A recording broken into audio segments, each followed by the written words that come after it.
From the mountains to the prairies to the oceans white with foam, God bless. Tell me something about citizenship. It's hard to get. What they're doing today, the accomplishments they've made, is outstanding, and they've earned it, and it's pretty spectacular to get to be part of it. My home, sweet home. I think that Holden Village has a naturalization ceremony every time the bus comes up the valley. When you stepped off the bus and everybody said, "Welcome," Y cuando ustedes se bajan del autobús y cada quien dice bienvenidos, you became a member, a citizen of Holden Village with full rights. y ustedes son... All of us here wish we had maybe other family members. All of us, even Holden people, wish that we had family members with us in this valley. But for today, you are my family, and I Y am your ella family. es...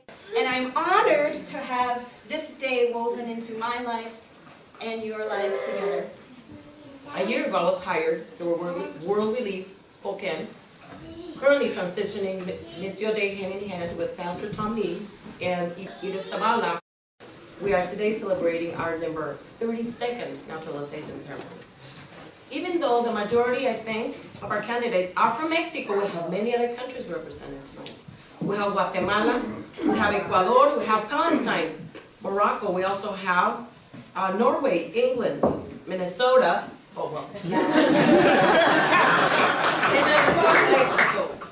And seated before you here today are 15 individuals who, for a brief moment in history, will become the brand newest members of We the People as they become United States citizens.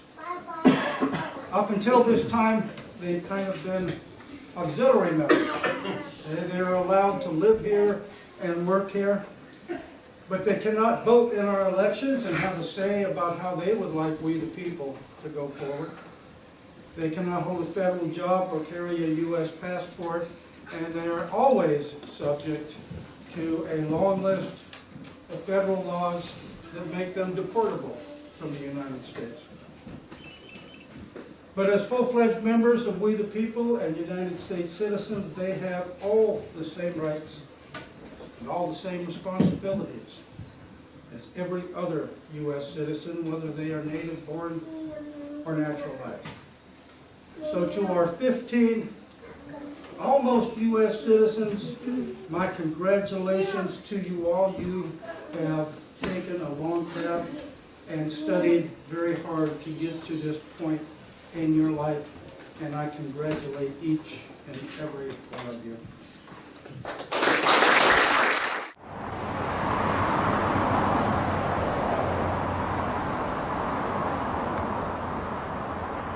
Hi, I'm Connie. I have been teaching citizenship classes for 3.5 years or so. I end up with many people who are really anxious to learn about our country. They have 100 questions to have to answer, but I believe that to be a citizen, it's more than just answering the question. We all need to have a little more understanding. Tonight we're working on the 3 branches of government: the executive, legislative, judicial. We're focusing tonight on the president or the executive branch and the role of the president in our government, while speaking, reading, and memorizing facts about our history. Because several years ago I went to Philadelphia, and I was a tourist, and there was a long line of people that were from all parts of the world, all cultures, and they were so impassioned and joyful about becoming citizens. They were all in line for their swearing-in ceremony. That when I got back here, I thought, you know, I feel like I should do something for our country. If I really want to make this country better, then if I want our country to be better, then I should probably put my action into my beliefs. So I just thought, these people are becoming new citizens. The ones that will help can work with us to make all kinds of decisions, I hope, for our better country. So how can I help them? The material that we have to study to becoming a USA citizen, it's available only on English. And if it's written or writing down is in Spanish.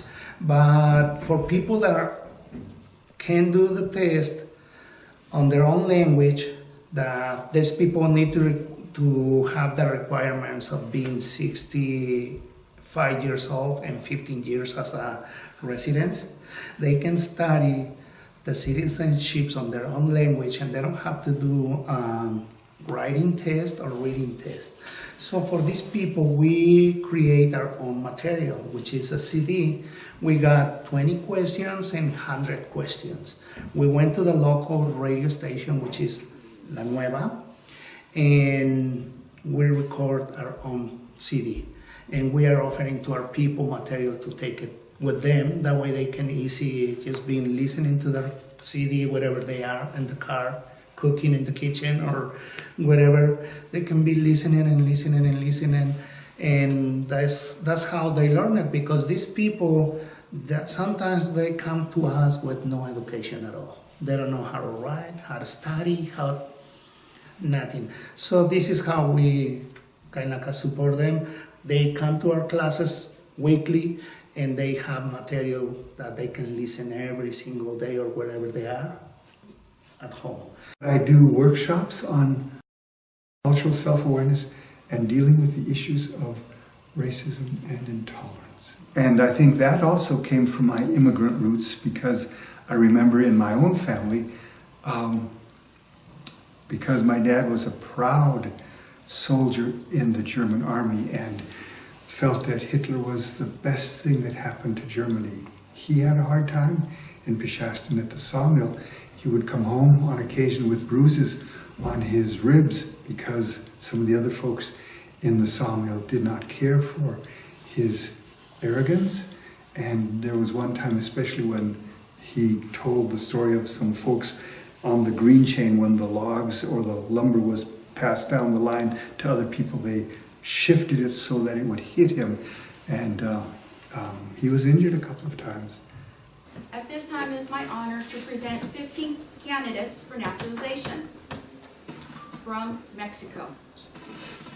Each candidate has been examined by a U.S. Citizenship and Immigration Service officer and has been found to be of good moral character and attached to the principles of the Constitution of the United States. Each of them has been found to be eligible in every respect for United States citizenship. Therefore, I request that you administer the oath of allegiance on behalf of the United States government. Thank you, Officer Birch. It will be my distinct honor to do so. We're going to administer the oath first by me in English and then by Ms. Birch in Spanish, because all of these individuals seated here in front of you are allowed by congressional law to do everything for citizenship in their native language due to the length of time they have been in the United States and the length of time that they have been lawful permanent residents. So at this time, could I have all of our 15 candidates for citizenship please rise and raise your right hand. I hereby declare on oath that I absolutely and entirely renounce and abjure all allegiance and fidelity to any foreign prince, potentate, state, or sovereignty, of whom or which I have heretofore been a subject or citizen, that I will support and defend the Constitution and the laws of the United States of America against all enemies, foreign and domestic, that I will bear true faith and allegiance to the same, that I will bear arms on behalf of the United States when required by the law, that I will perform non-combatant service in the armed forces of the United States when required by the law, that I will perform work of national importance under civilian direction when required by law, and that I take this obligation freely without any mental reservation or purpose of evasion, so help me God.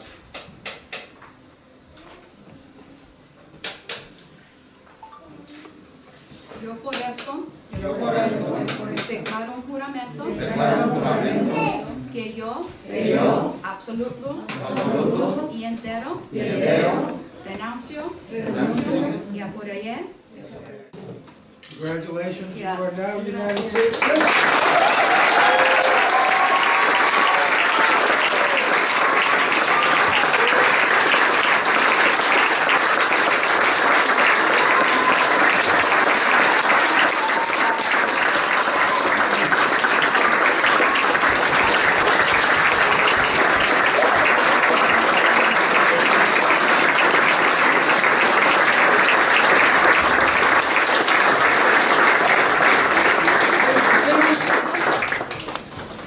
To all 15 of my new fellow American citizens, congratulations and wow. Thank you. I hope that the 15 of you will share your story with others. If we have 185,000 Washingtonians that are eligible to be naturalized into this country, they might need some courage to take that journey. I find you all to be very courageous. I applaud you for what you've done. Congratulations, and I'm so thrilled to call you my fellow American citizens. Thank you. Gaining United States citizenship is a cause for celebration, whether the process has been 6 or 8 months, or years, or is still in process. You need to fill out this form, but don't fill it out and send it prior to 60 days before the visa runs out. Okay, that's what we did.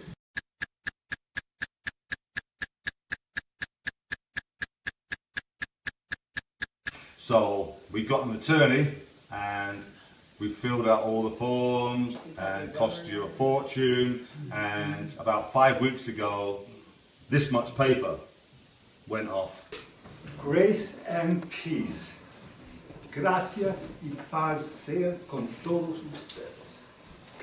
My name is Alex Schmidt and I live in Leavenworth, Washington. I am an immigrant, and so I should start at the beginning and kind of tell you how that has happened with me. My father, many years ago, when he was an officer in the Soviet Army, met my mother in the Ukraine. She was a native person from Kiev. They met at a dance and became connected to each other, and eventually they married, and they had first a son who died at an early age, and then my 2 sisters. He was in the Russian army and then was purged because of his German background. From that, he then was redrafted into the Russian army because it was going bad for them and they were willing to take anybody. Dad had it with the Soviets and with communism, and so he deserted and crossed the lines and became an officer in the German army, especially since he could speak Russian and had some information that was important for his units. He served in the German army for some time in the same town where my mother was living, his wife then, and the 2 children. When things became bad and the Russians counterattacked, his unit was, as I understand it, was pretty much decimated. So he and mother and the 2 sisters of mine, one was I think about 4 and the other one was less than 1, they began to flee from the Soviet attack and to begin to cross as refugees Eastern Europe.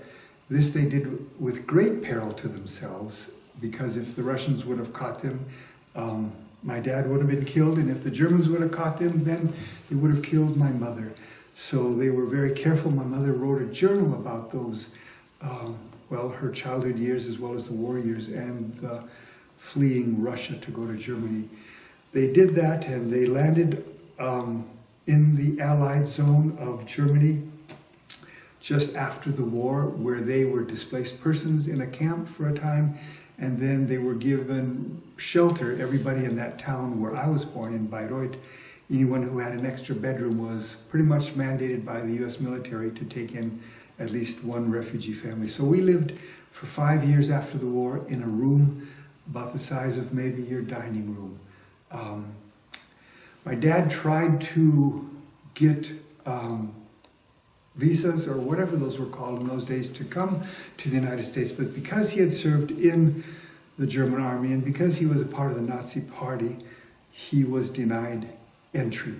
But after a time, and I don't know the details, for about a year or two after his first attempts, without knowing the details, Dad found some connections through a relative in the United States who knew some people in Pichaston, an orchardist, who was interested in getting somebody to come and work in his orchards. So he traveled to Germany and interviewed my parents and agreed to pay for their passage and then to be their sponsor so that my dad was able to get a visa for the family, and the folks and the two daughters and myself, who was 5 then, in 1952, we traveled to the United States by boat on the ship Italia. It took 7 days, and I remember that journey. We landed in New York and then took a train across the United States, arriving in Wenatchee, and there they picked us up. And so my parents worked in his orchard and with his land for almost 2 years to pay off the passage. They were kind of indentured servants. After that took place, after that was paid off, for various reasons, my father and mother moved to Leavenworth, where then my mother started working, cleaning homes, and my dad was taking care of another person's farm.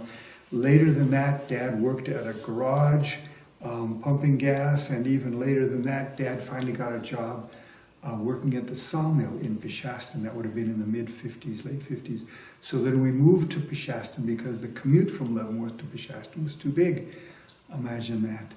And we lived in Pichaston till 1962. My dad not only worked at the mill, but also tried to improve his lot by learning English and by learning electronics, and finally got a job at Boeing. And so in 1962, when I was a sophomore at Pichaston, Dryden High School, we moved to Seattle. And I moved from a class of 35, 40 kids to a class of 650 kids. And I don't think I ever made that transition very well. But that's essentially the story as it was told to me, as I found it in my mom's journal. From there, I went and did other things.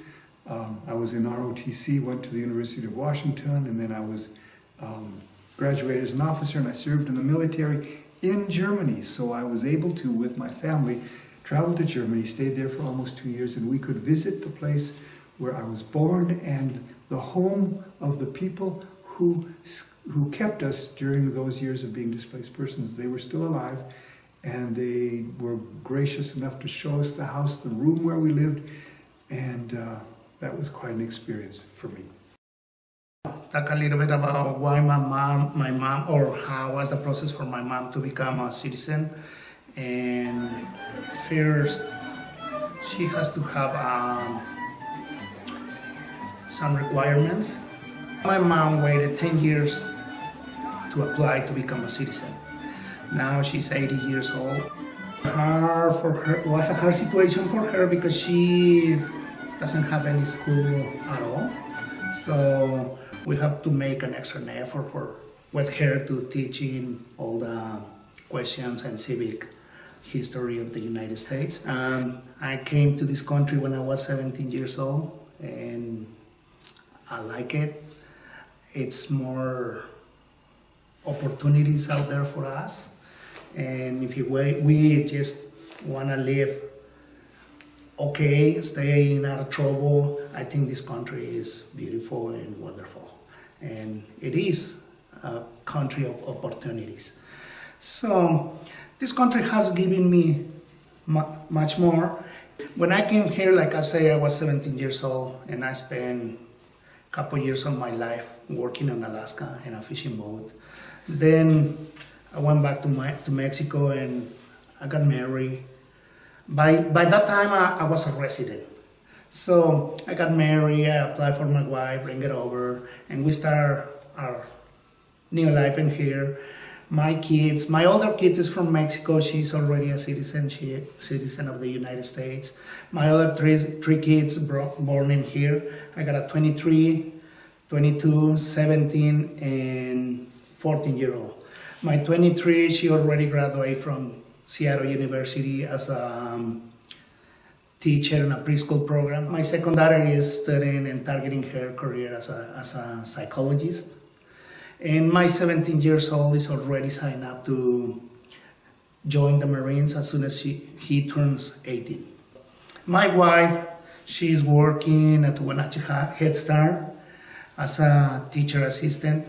And same as me, we came with little education, but she started going to the college. She learned her English.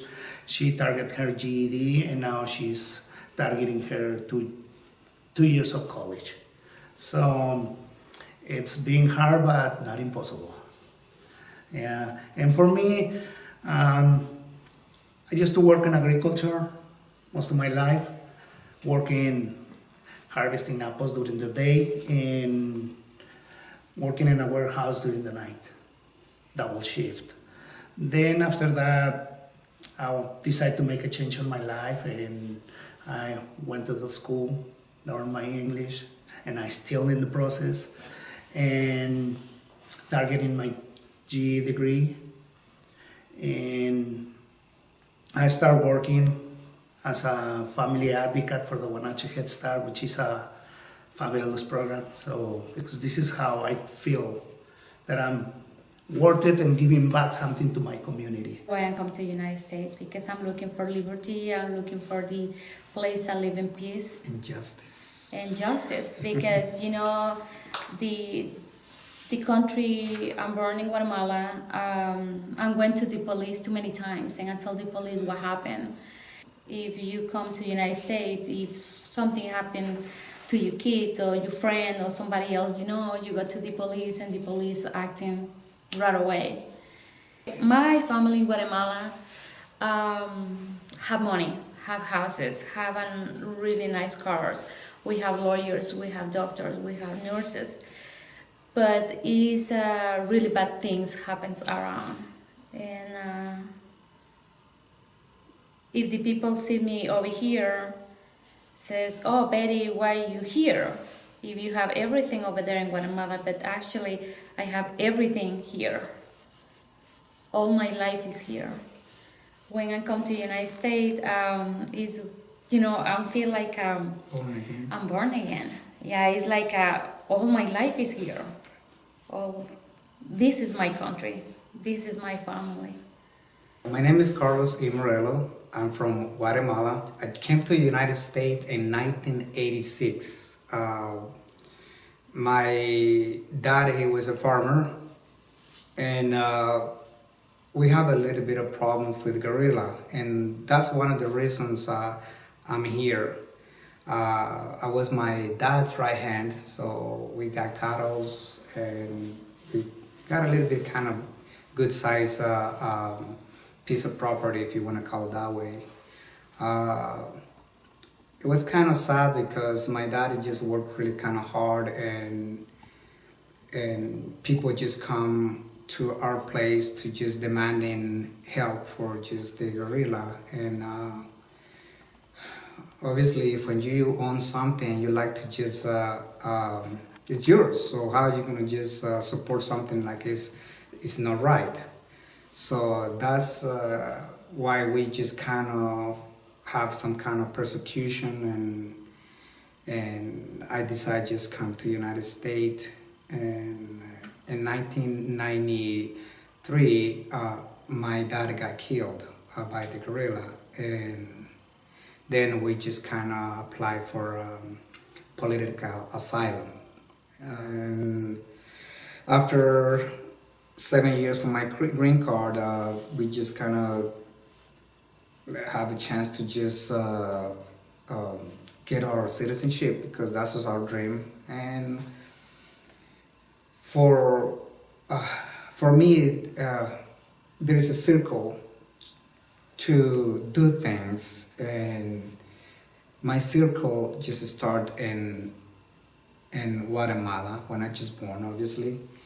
But when I just came to United States, my dream was just be a legal resident in the United States and belongs to the United States. And that's why I understand when people, they just come to have a citizenship, they think it's just a piece of paper. And really, having a citizenship,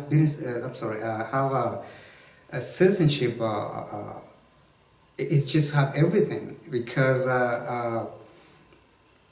you belong to the United States. You're part of the United States. It's like when you just buy a house. You buy a house, you are United States. If you have a kid, you are United States. If you have a wife, you have United States in your heart. So all those things, it just kind of create a good citizen and do everything right. And I tell everybody when I just talk to them is, if you want to just come to United States, the first thing is obey the law, and the second thing, do your taxes. That's the most important thing. And having all that stuff, you're gonna just be a very good citizen, and you won't have any problems at all in the United States. So that's one of the reasons I just so happy to be here and stay here and die here. God bless America.